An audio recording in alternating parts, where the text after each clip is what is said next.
تعددت في السنوات الأخيرة الملفات التي تشكل مثار خلاف بين دول مجلس التعاون الخليجي وإيران. فبعد أن كانت الجزر الإماراتية الثلاث التي تحتلها طهران المشكلة الرئيسية، ساهمت تداعيات الأوضاع في سوريا والعراق في احتقان العلاقات، ثم أصبح الوضع في البحرين محط نزاع سياسي وتراشق إعلامي بين دول التعاون وجارتها الشرقية. مجلس التعاون الخليجي اعتبر الموقف الإيراني تدخلا مرفوضا في الشأن البحريني، كما قال أمينه العام عبد اللطيف الزياني، وأوضح أن التحقيقات التي تجريها النيابة العامة في المنامة مع علي سلمان تستند إلى القوانين والأنظمة المطبقة على جميع المواطنين بلا استثناء بحسب تعبيره.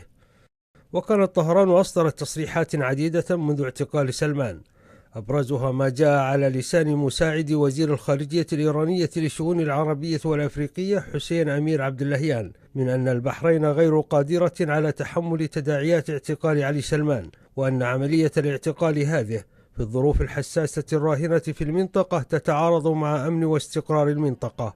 فيما حذر وزير الخارجية الإيراني محمد جواد ظريف من أن الاعتقال سيزيد الأوضاع تعقيدا ويرفع مستوى الأخطار والتهديدات حسب تعبيره.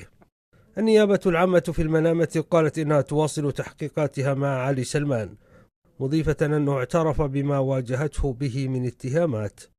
وندد وزير الدولة البحريني لشؤون الإعلام عيسى عبد الرحمن الحمادي بموقف إيران من التحقيق مع أمين عام جمعية الوفاق، ووصف الموقف بأنه متكرر ومرفوض. الحيثيات هي واضحة مثل ما تكلمنا عنها في السابق، يعني هو الآن يمثل أمام الجهات المختصة للاستجواب حول عدة مخالفات للقانون، يعني من بينها الترويج والتهديد لتغيير النظام السياسي بالقوة، فضلا عن الترويج للعنف والكراهية واتهامات أخرى. النيابة العامة كانت قد تحدثت في وقت سابق أنه ما زال قيد الاستجواب، وهي يعني حددت مدة التوقيف 7 أيام.